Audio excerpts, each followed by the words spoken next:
I made it. I'm here. I'm at Cumby's. So wanted to. I didn't buy pizza today because they were out.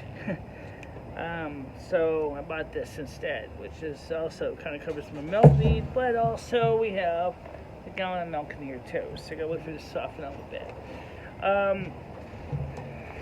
So today I wanted to first of all thank everybody that came to the morning show. It was nice to have the people come and join us and talk about some things that maybe were a little depressing, but you know, they are topics that are gonna have to come up once in a while. When I left the house, Ed was just kind of waking up, and I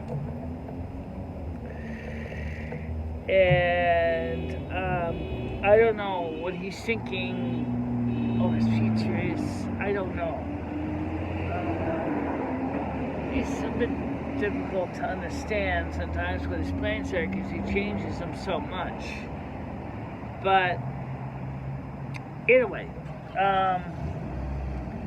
is that I am really happy to see that, you know, there was a lot of people there. We had some people, we went down as low as 8 people. And then eventually the audience came back up again to 14, 12 people. So I guess what this means is that some of you guys did find the topic informative, and some of you thought it was a little bit macabre. And I can understand both sides of the coin, because, yeah, it's informative because you realize that it's something that's going to come up with everybody one way or another, one day or another, that you're going to go, well, I'm going to kick the bucket one day, and yeah, that's a reality. As far as being uncomfortable topic to discuss, I like to think of it this way. It may be not exactly be the most popular topic in the world, but it is a real issue and it should be discussed. Okay? It really does need to get discussed. So, I don't know what's the best answer, but I think was important to bring it up. Now, the other thing is too is, we live in a world where there's no certainty of anything. Right. Death and taxes.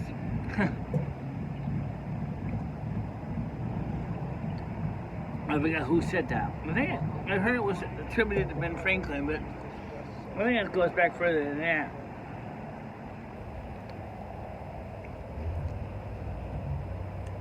Well, all I know is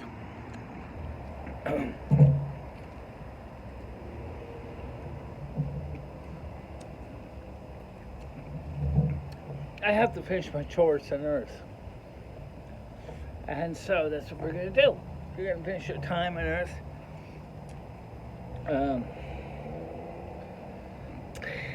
Now, as far as Ed's situation,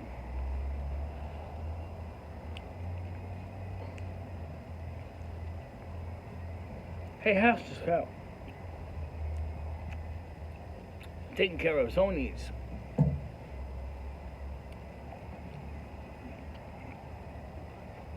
He needs to go to people, make appointments.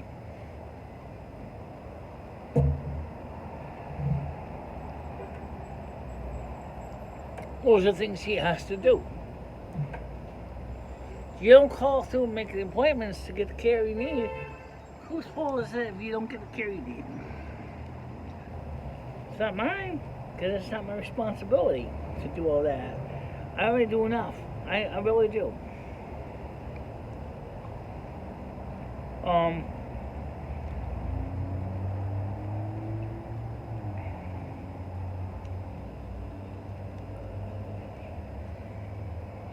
Now, another thing I have a question about is, what is the best way to deal with everything?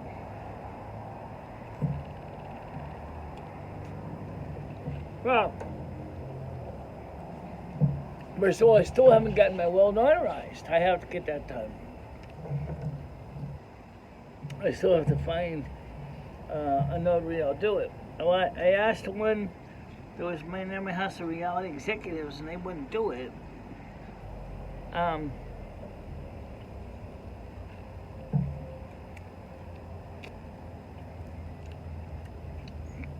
I suggested I talk to a lawyer.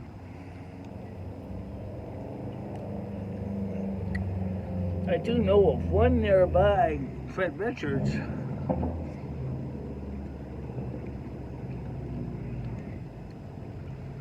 But I can't afford to hire a lawyer.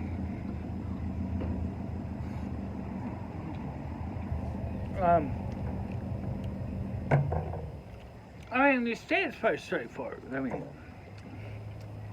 like I explained in the morning show, I have one executor, that's it. That person is going to take care of dispersing the products.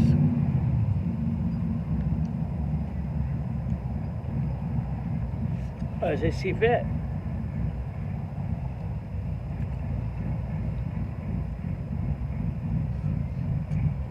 Pet care is also very clear on what's going to happen with the cat. Because, depending on realities, I'll probably outlive Rusty.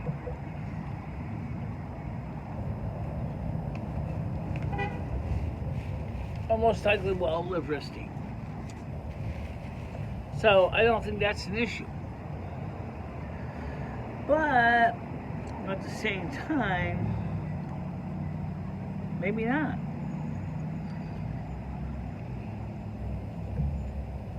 Who knows?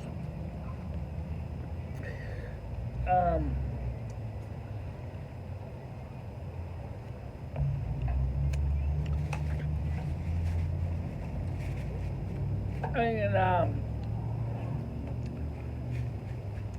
these are the things you have to think about. So, what am I going to do today? Well, actually today I have a couple things on my project plan. Number one, we're going to try out Turtle Wow.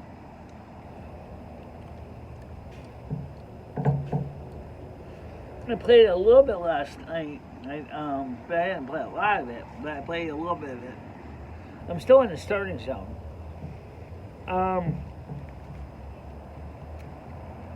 Because it was like 3 or 4 in the morning when I finally got all set up and running, and I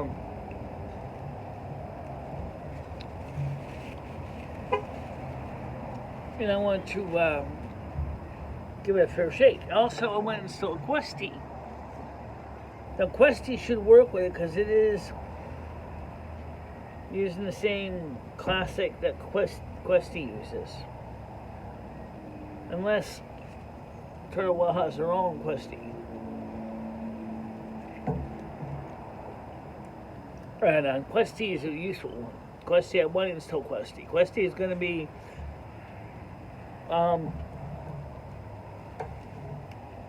to help us to find quests and things like that.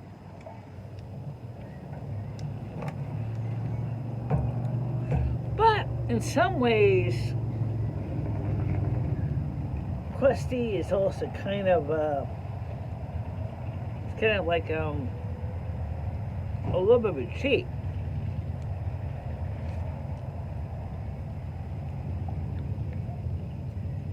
But you know, it's not a bad cheat. I mean,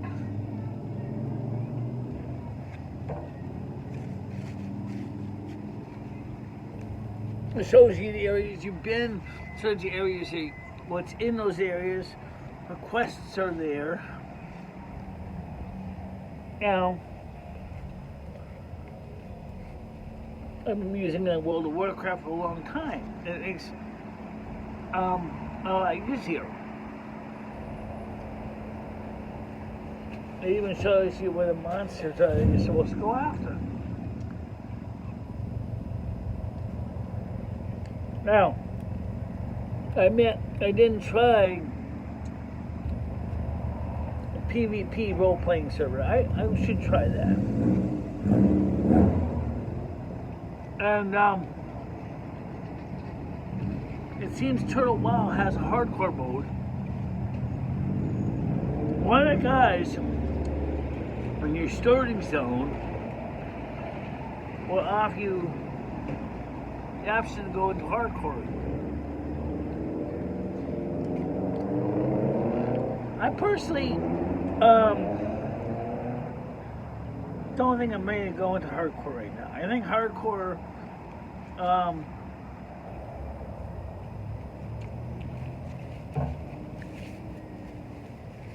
it'll be hard enough being I'm on a new platform, running under wine to play Turtle WoW instead of running native macOS code, which makes my life a lot easier. So the first question I wanted to know is, how's the frame rate? Please understand, I'm getting 60 frames per second. That isn't bad, but considering a monitor is 30 frames per second,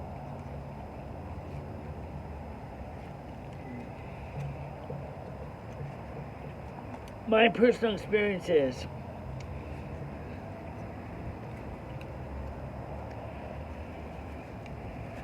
yes, the more frames per second the better, but I think that I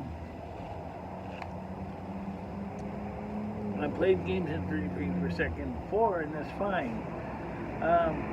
Unless you're doing lots and lots and lots of graphics and lots of movement, and like you do in World of Warcraft. In that case,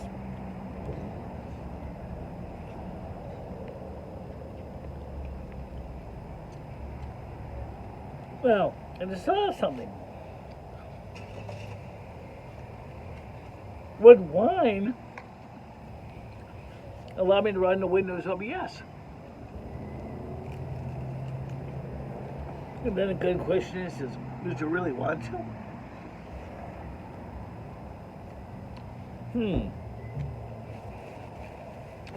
Maybe, but for the reason. Because wine also works on, could also work on my laptop as well. So I could probably run wine on my laptop. So on my laptop, I could do, like, if wine is more efficient with memory, probably not. On a laptop, maybe I can run the OBS for Windows.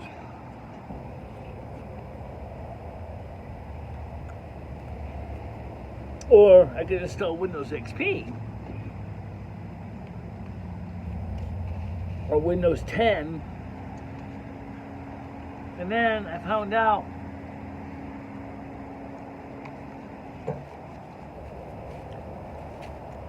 if you install Windows 10, you can't, unless you register it, you can't set up the funds. You can't change when they're disabled.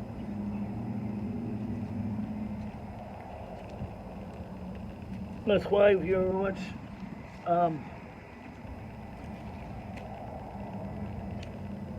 the tech tips, he's almost always using the same Windows 10 background. Like you said, it was on the show. Because we changed computer configuration so much in testing, we don't even want to bother except the test machines. We don't usually set up the licenses.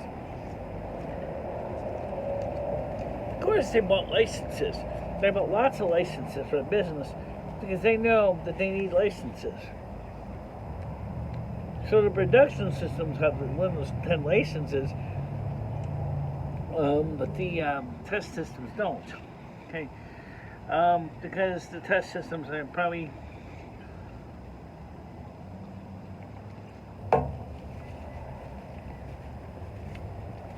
so.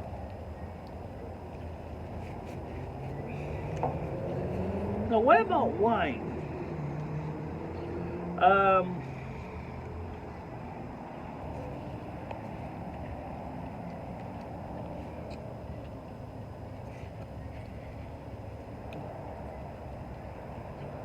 Is wine better than running parallels? Well, I don't know. Maybe. They say maybe because parallels is supposed to be perfectly streamlined into the Mac-OS operating system, so you can run interactively, seamlessly Windows and Mac programs together. Well, the problem is with that is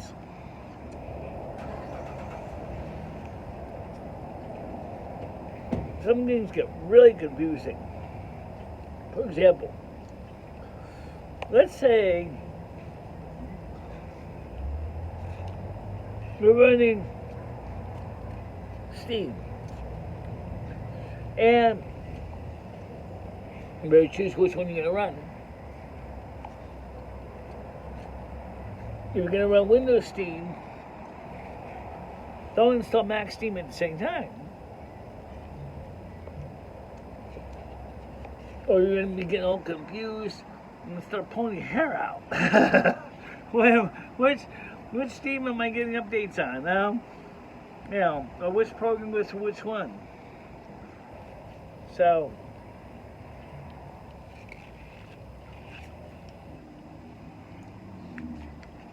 as I understand it though, wine only works properly with High Sierra and before. It doesn't work in Catalina. It may work with Mojave. Notice it said may. And the reason is because a lot of Windows programs are 32-bit.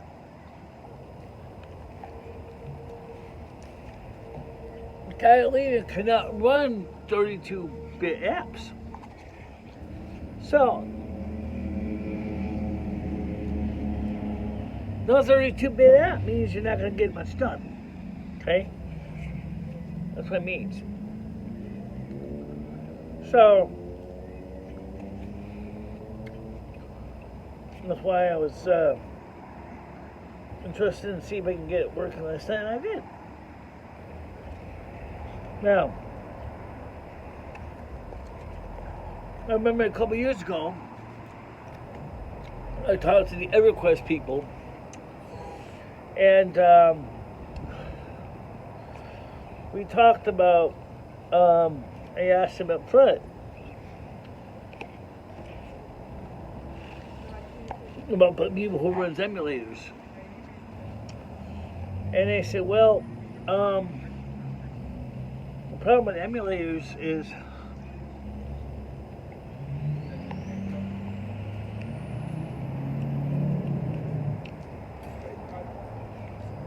that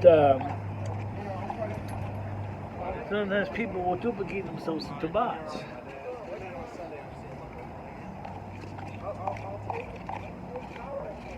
So first of all, you guys don't have a Windows program. I mean, you guys don't have any Mac clients. If you're going to be successful as a business, you either have to work with their client so they can be ready in the game. After all, I don't even think EverQuest makes any money anymore through daybreak games. I don't think they do. Or maybe they do. I don't know. But I do have other games they do make money on. So I'm looking forward to playing Turtle Wild today. I do want to give it a fair shake. Okay? One of the things that Turtle Wild has is high elves. Now, I know high elves are a thing in retail WoW. With one difference. High elves are not void elves. And void elves are not the Darkborn. And this is the whole reason why I get so frustrated. Because there's so many hanging chads in the way Blizzard did it. What Turtle Wild did was a little more commonsensical. That is, the high elves, the few that remained, continue to support the Alliance, continue to be part of the Alliance. The rest of them either went out to other places or, they went with the Horde, okay? It became Blood Elves. I know it's so stupid, but yeah, there's a reason why they have it this way. So, today, I'm going to try to get that game playing. It's a little chilly out here, I'll be honest. It's a breeze. It's not exactly as warm as I thought it was. It's not bad, but it's not, it's not really warm either. It's not warm either. But I guess it's not bad. Just could be more warmer. Well, anyway, that's pretty much it. I don't have much more else to say. Except my nose is still running. So.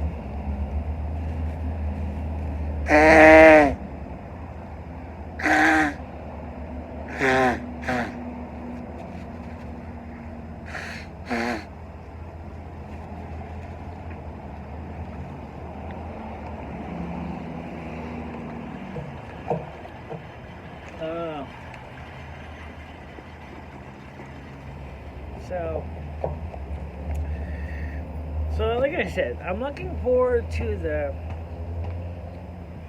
trying Turtle Wild, playing it around a bit, see how it compares. And somebody asked me, well, if Turtle Wild works out for you, are you going to give up playing retail? No, not necessarily. Bristol is very different. I haven't even signed up yet for play Dragonflight. I still want to play Dragonflight. So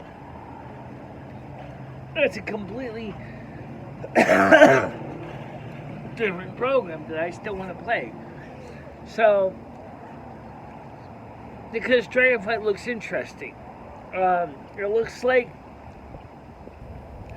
in the retail sector that Blizzard's trying to get into more new things to the game for the players.